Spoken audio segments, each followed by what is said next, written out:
Mengejutkan, ternyata nasib Amarzoni sudah diramalkan. Yang di firasat itu abang bilang akan terkena narkoba, tertangkap juga karena narkoba, dan akhirnya kemarin kedua kali, yang ini ketiga kalinya. Gimana menurut Bang Wirang firasat?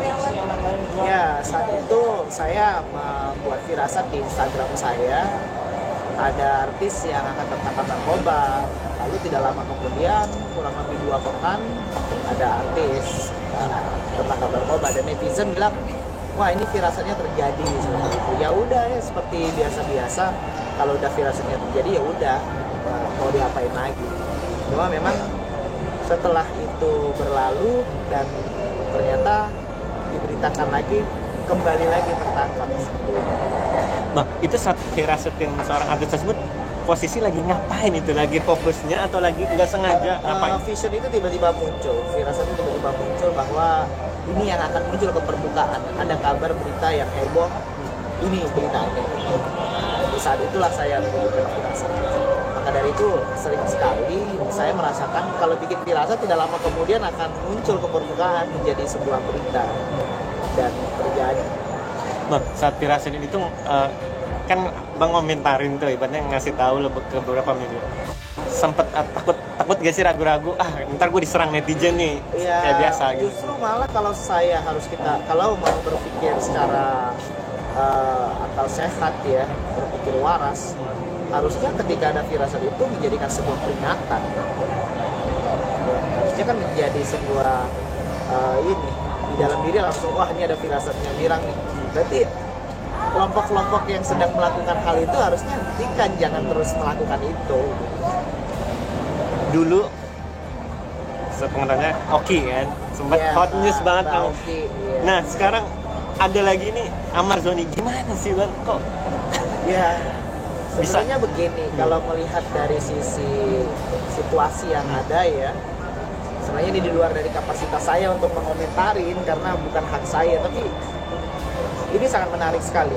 Jarak yang berdekatan ya, terus juga di tengah sebuah permasalahan hubungan dengan rumah tangganya, saya rasa itu juga menjadi salah satu faktor utama sehingga dia kembali lagi ke hal tersebut.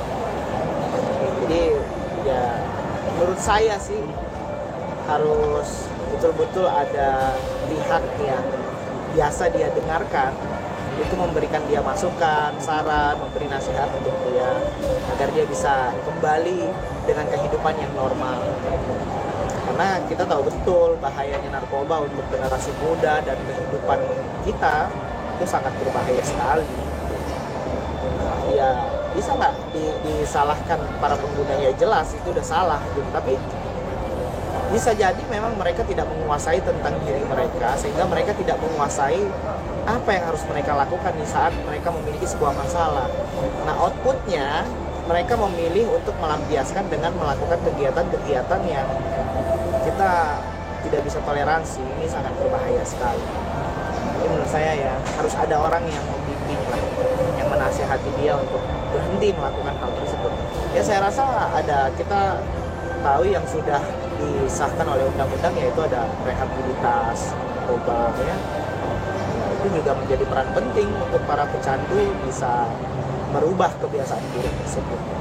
Bang, yang saya bikin penasaran sama para netizen saat firasatin sekarang artis Amarzoni itulah, itu sekelebat atau lama atau yang abang bisa itu apa aja sih yang ada di barangnya sih? Saat sebelumnya, yeah. Bukan yang sekarang, kalau yang sekarang, tapi sebelum, pada saat itu tiba-tiba aja. Tapi saya tiba-tiba, wah ini ada kabar berita tentang seorang artis akan tertangkap dengan narkoba, tertangkap menggunakan narkoba. Nah itu saya tulis di Instagram saya, dan itu dinaikkan oleh teman-teman media yang lain. Itu sih. Tapi netizen dan ya orang bisa bilang, kok Wirang lagi nih, tepat juga bisa dibilang. Ya itulah tepat. firasat itu sangat sukar dijelaskan, karena memang firasat itu hal yang tidak terbantahkan. Memang bagi sebagian orang sulit untuk mempercaya tentang firasat, karena bagaimana bisa firasat itu terjadi lagi dan terjadi lagi. Saya selalu mengatakan firasat itu tidak terbantahkan. semua orang memiliki firasat, tapi bagaimana mereka secara implementasinya firasat itu menjadi sebuah penunjuk di jalan yang gelap, artinya menjadi penerang buat kehidupan. Semua orang memiliki firasat, tapi tidak banyak juga orang yang bisa mengasah itu dan memanfaatkan itu di kehidupan sehari-hari. Ya itulah firasat. Bang, jujur li ya, saat abang kan udah mulai firasatnya tepat-tepat terus, ada gak seorang atau sekelompok orang bilang atau DM atau WhatsApp, janganlah firasat deh. Ada yang ngerasa terpojok. Banyak sekali. Ada juga salah satu public figure yang sempat langsung DM, chat, dan telepon saya, dia izin untuk unfollow. Dan sorry ya, gue unfollow lu karena gue nggak tahan lihat firasat lu. Ya menurut saya ya sudah sah-sah aja.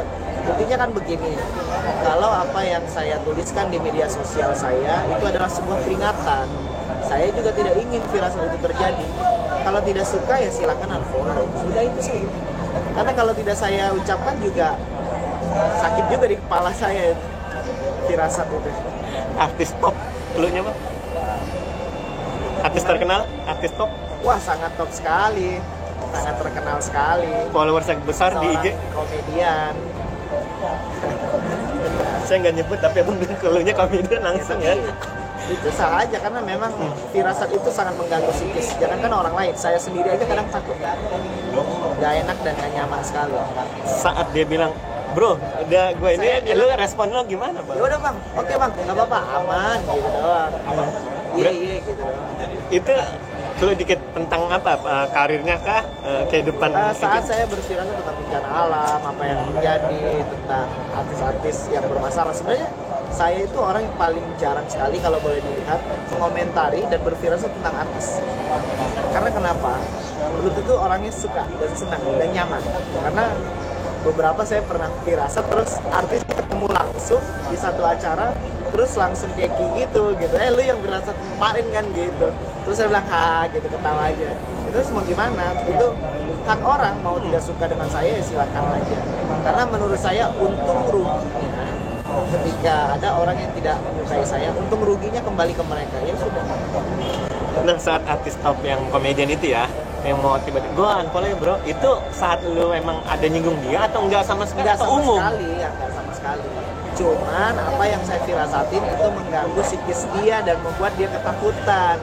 Wah, ini gimana kalau terjadi gitu. Oh gitu Bang, tapi ada gak sampai yang ibaratnya ekstrim? Lu jangan gini, nanti gua bakalan pidana atau gimana ya? Ada gak sih? Justru malah lebih banyak juga yang positifnya bilang ketemu dong, firasatin aku gitu, bacain gitu. Banyak kok teman-teman yang minta difirasatin karena ya salah satunya itu Mbak Uki kan minta ketemu, banyak kok. Tapi saya ketika mereka datang ke saya tetap mengingatkan mereka, ingat datang untuk berfirasat hanya satu kali, sisanya balik ke Tuhan, jangan jauh-jauh dari Tuhan. Jadi abang juga nasihatin juga, jangan terlalu percaya sama firasat saya. Jangan percaya terus ke saya. Mungkin yang membuat, mungkin saya sebagai teman yang baik aja memberi advice buat dia, tapi sisanya kembali kepada Tuhan. Karena cuma itu jalan yang paling tepat dan kamu bisa dapatkan petunjuk yang paling akurat. Bisa dibilang firasat abang ini hanya sebagai peringatan. Terakhir, kalau dari kalangan politik ada gak sih yang nyenggol? Nggak ada. So far semua mereka berteman baik, sering menghubungi saya juga untuk kita saling silaturahmi, ngobrol, malah membahas kondisi Indonesia seperti apa ke depannya. Ya begitulah saya rasa.